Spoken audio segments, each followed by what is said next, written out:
El nacimiento de un propósito. Mucho antes de que Sansón empuñara una espada o derribara columnas, su historia comenzó con un milagro silencioso y una promesa divina.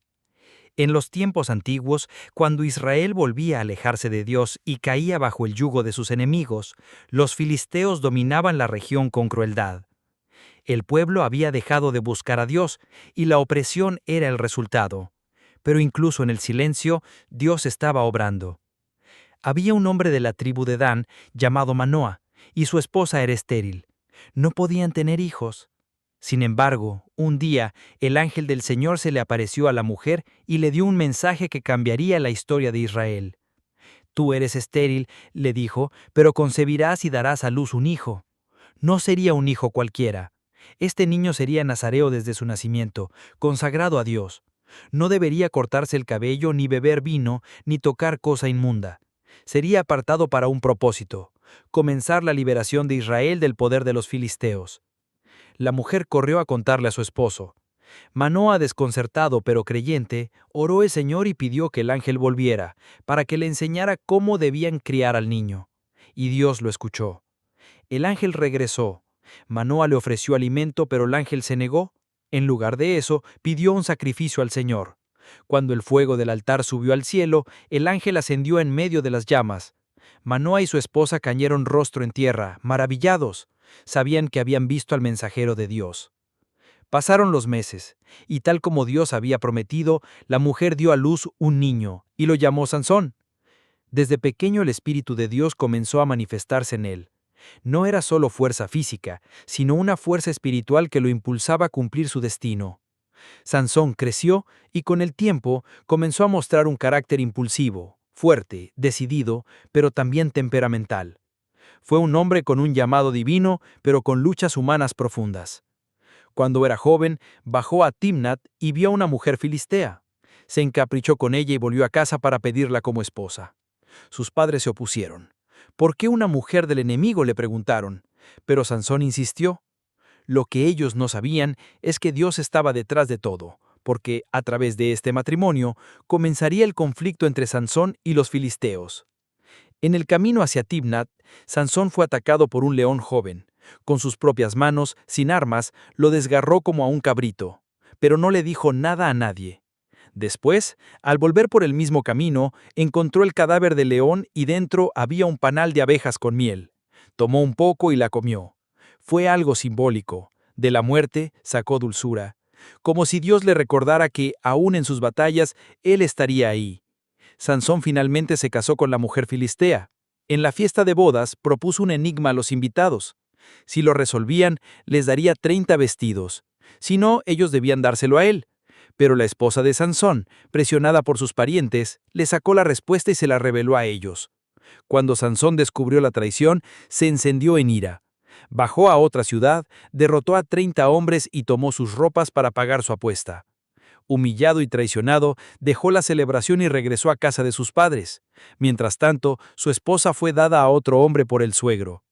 Así comenzaba una guerra personal entre Sansón y los filisteos, pero también una batalla espiritual entre el llamado divino y el impulso humano. La fuerza de un hombre y la debilidad del corazón. El tiempo pasó, pero la herida de la traición seguía abierta en el corazón de Sansón. Impulsado por el dolor, decidió volver a ver a su esposa.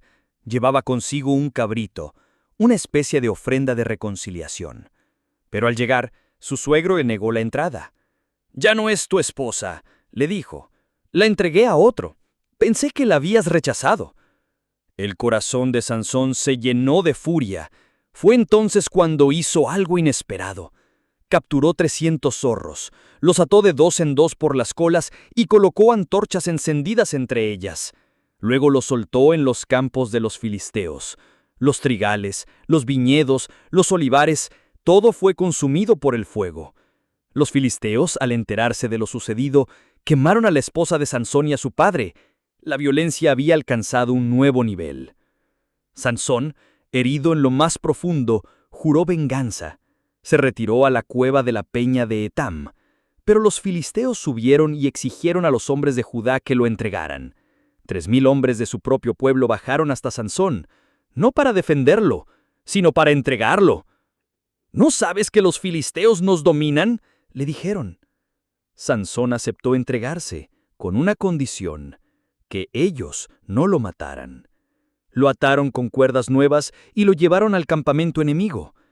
Pero cuando los filisteos lo vieron, gritaron de triunfo. Sansón estaba atado, pero el Espíritu de Dios descendió con poder. Las cuerdas se deshicieron como lino quemado. Tomó una quijada de asno que encontró en el suelo y con ella derrotó a 1000 hombres. Luego, exhausto, clamó a Dios: ¿Vas a dejarme morir de sed, Señor, después de esta victoria? Entonces Dios abrió una grieta en la tierra y de ella brotó agua. Sansón bebió, recobró fuerzas y continuó su vida como juez de Israel durante 20 años. Pero el corazón de Sansón seguía vulnerable. Aunque tenía fuerza sobrehumana, luchaba con su debilidad interior. Una noche entró en Gaza y se quedó con una prostituta. Los enemigos lo rodearon en la madrugada, esperando para atraparlo al amanecer. Pero Sansón se levantó en medio de la noche, arrancó las puertas de la ciudad, con todo y cerrojos, y las cargó hasta la cima de una montaña. Fue una humillación pública para los filisteos y una muestra más del poder que Dios le había dado. Y sin embargo, el mayor desafío de Sansón aún estaba por venir. No sería una espada, ni un ejército, ni un combate.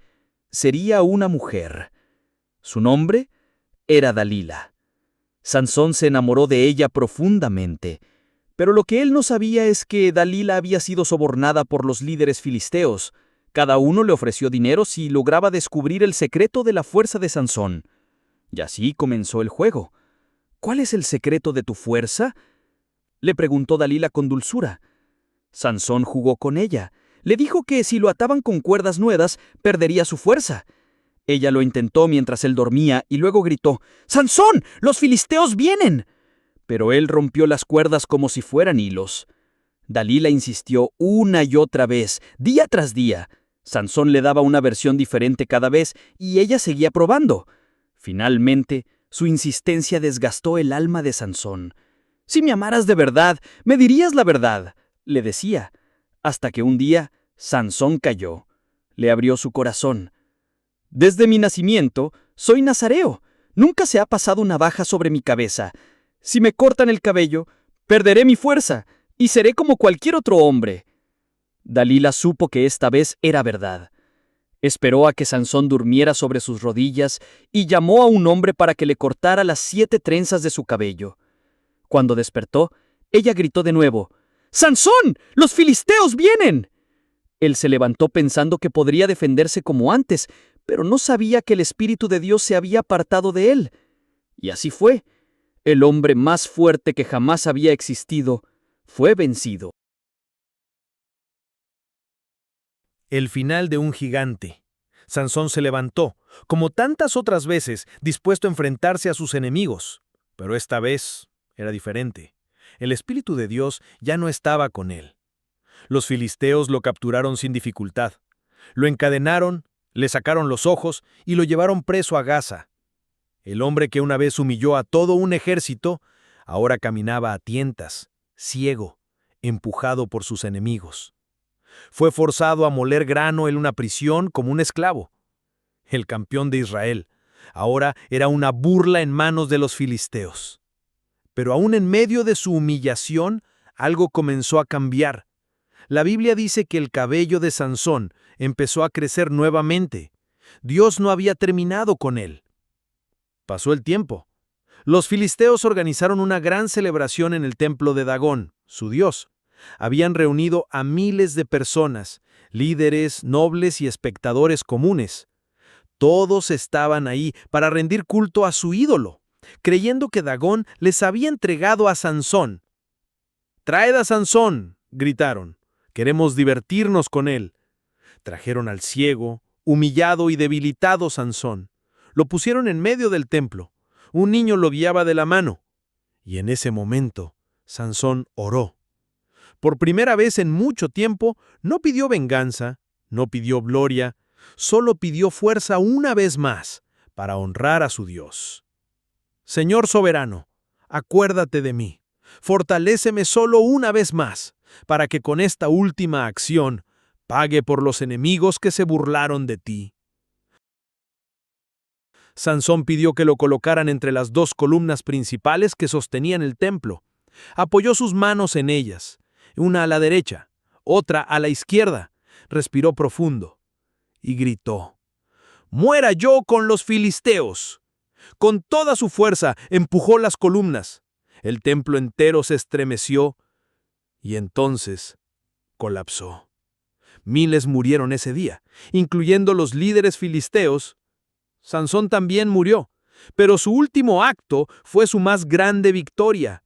En su muerte logró lo que no había logrado en vida: dar un golpe devastador a los enemigos de su pueblo.